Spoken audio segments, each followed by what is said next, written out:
God, you're so good.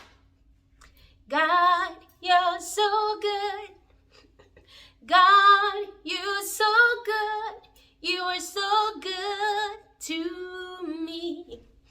So I'm very excited about today's topic. I don't know if it's going to be exciting to you, but I think I am very excited because this is a topic I am passionate about because I know how bad it affected my marriage, and here I am today to talk about it. And praise God, I am no more there.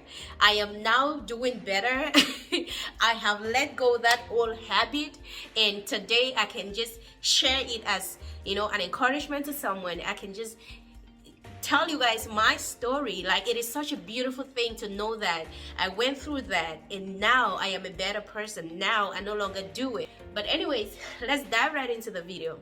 Today we are talking about silent treatment in a relationship. It is a virus that if you let it spread in your relationship, it is gonna damage, like it would damage your marriage, it would damage your relationship.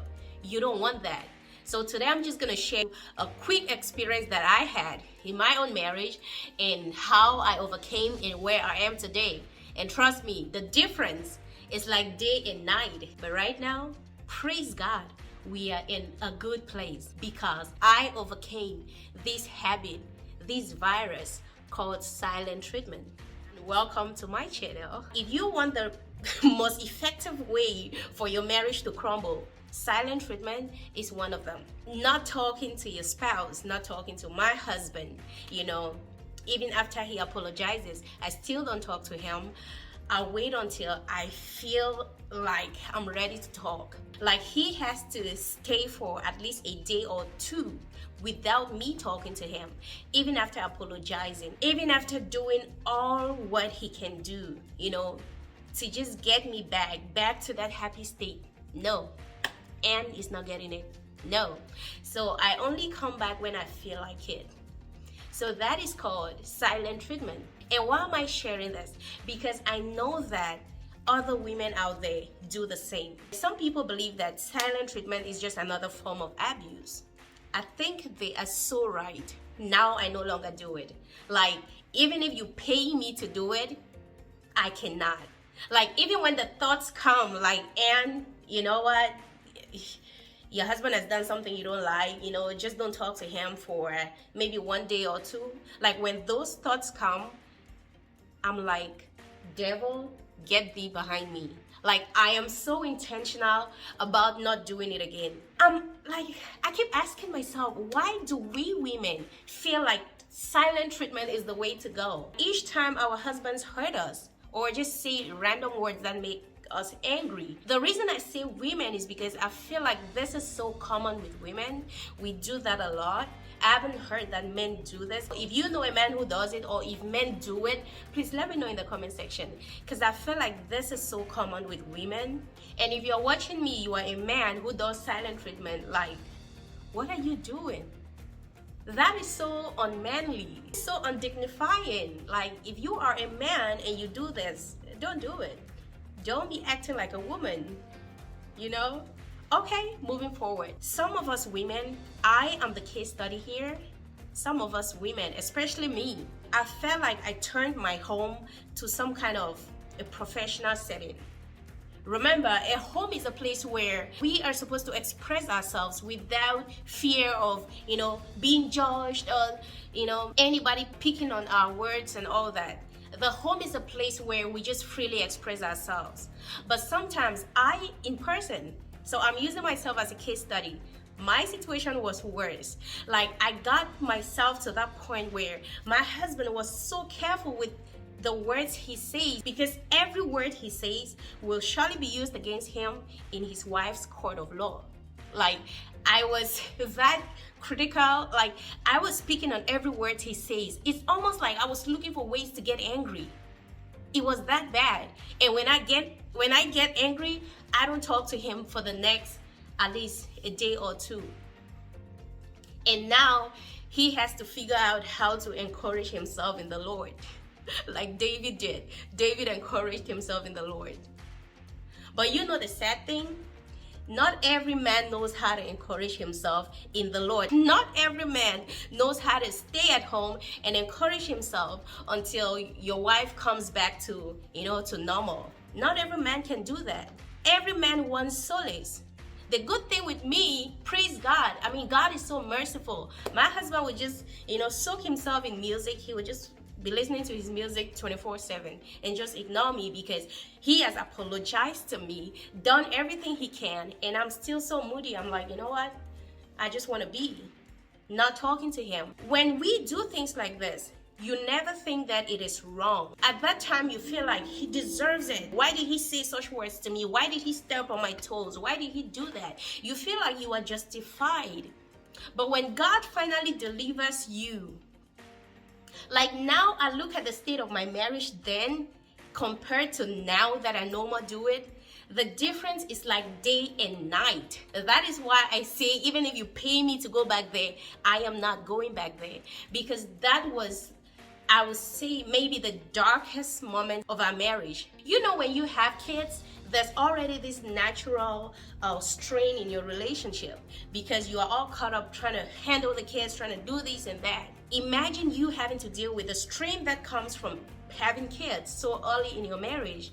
And now you have to also deal with the strain that comes with, giving your partner the silent treatment, because that causes another strain. That is why I am just here to advise my fellow young ladies who are married or in serious relationships. Silent treatment is not the way to go. It's gonna hurt your relationship. It's gonna hurt your marriage. Are we doing it to get attention? But it's not even working. That is not how you get attention. Because sometimes when your partner apologizes, he tries to bring you back to that normal happy state, but you don't want to, you just want to stay. He gets tired. I'm not lying. Nobody is a fool. Nobody will keep coming and coming and coming, apologizing, but it almost feels like the apology is not yielding any fruit. It almost feels like it's not even taken. Like, why should I be apologizing over and over and you're not even considering my apology? Like, that is how my husband felt.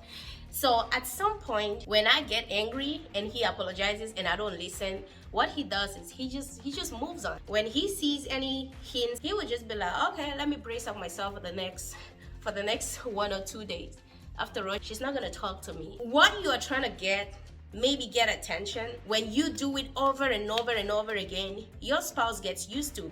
So when he sees anything of that sort, he braces up himself. So I'm just gonna figure out how to handle myself while waiting for her to come back. There are times we women feel like, oh, my husband doesn't love me again. Oh, my husband doesn't care about me. No, it's because we abused it. Like the soft spot that our husbands have for us, sometimes we women abuse it. Because the thing about human beings is we adapt so easily. And it's not his fault. When they come and apologize, we don't take it. We only get back to normal when we feel like it. So he feels like his apology doesn't even matter to you. As a woman, having a husband who can feel your pain, when he sees you moody, like for me, he will leave everything just to attend to me. But like, what is going on? Have I done anything? Is everything okay?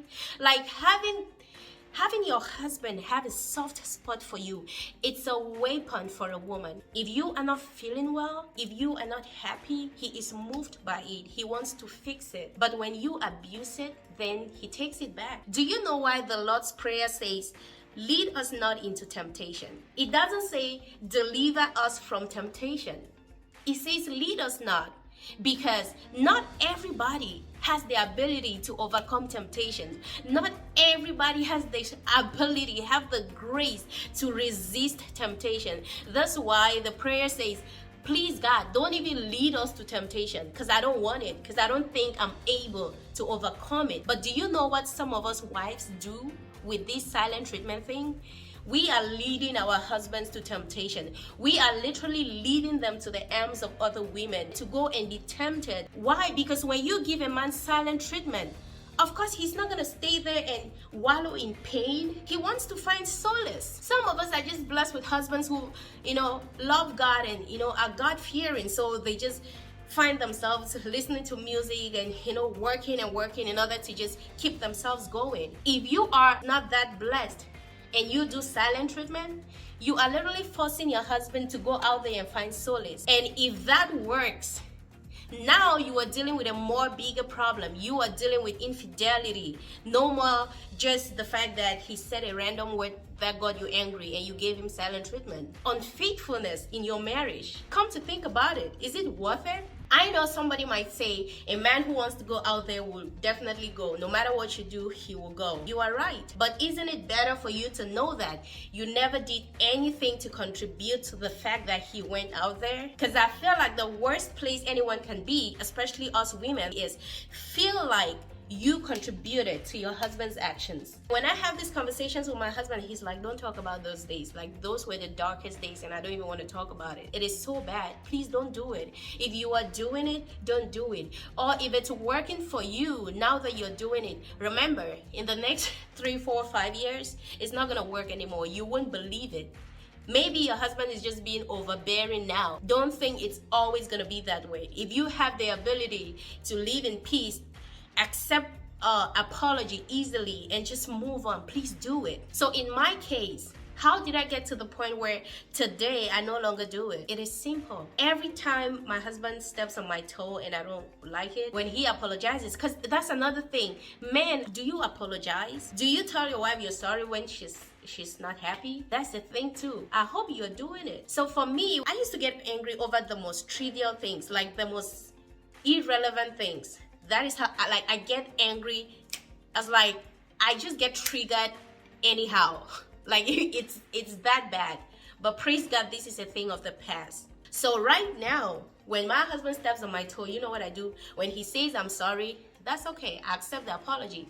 Then I have to deal with my own self. When that thought comes of give your husband silent treatment or don't even talk to him, just ignore him, I'm like, no.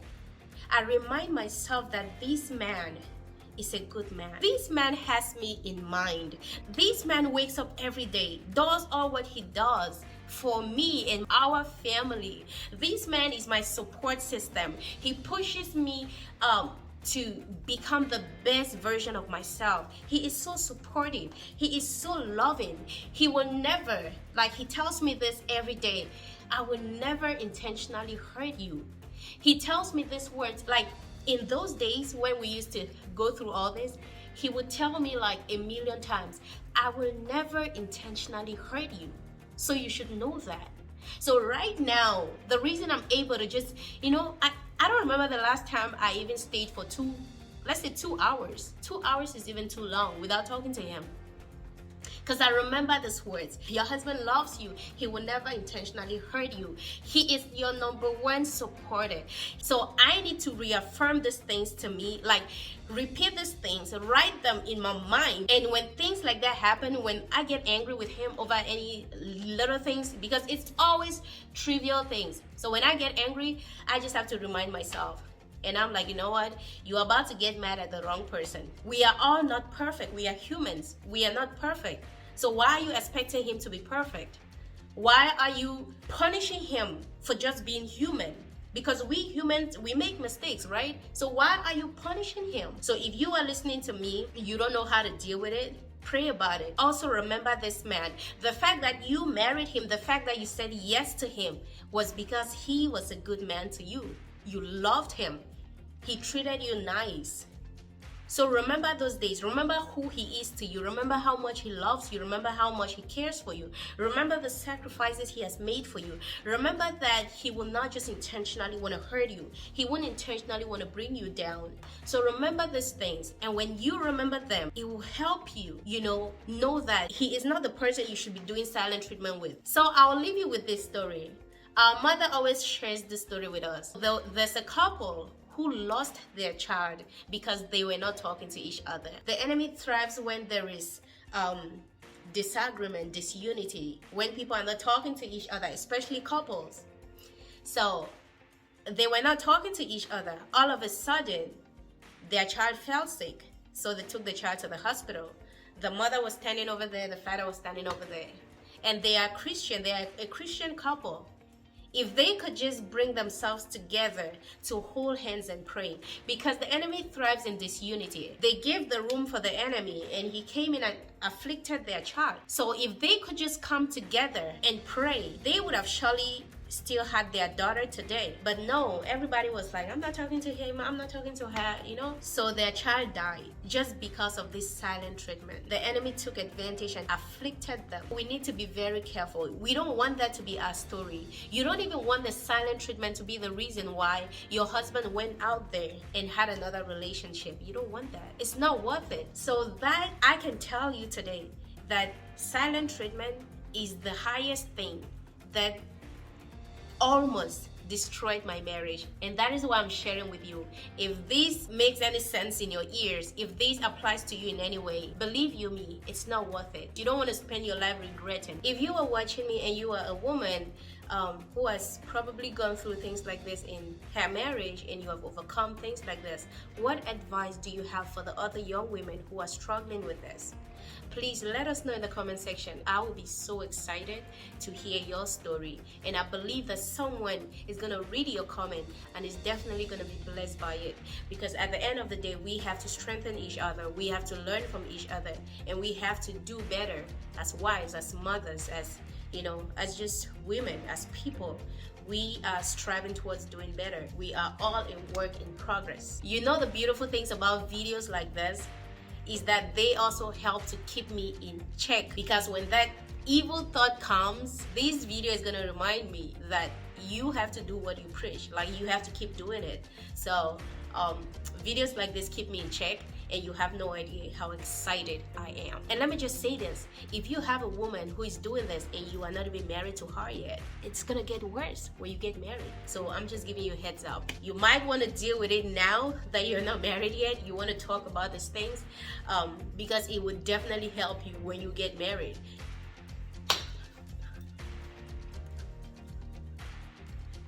So this is my victory dance, right? Overcoming that. Thank you for watching. See you in my next video. I love you. Subscribe to my channel, and God bless you.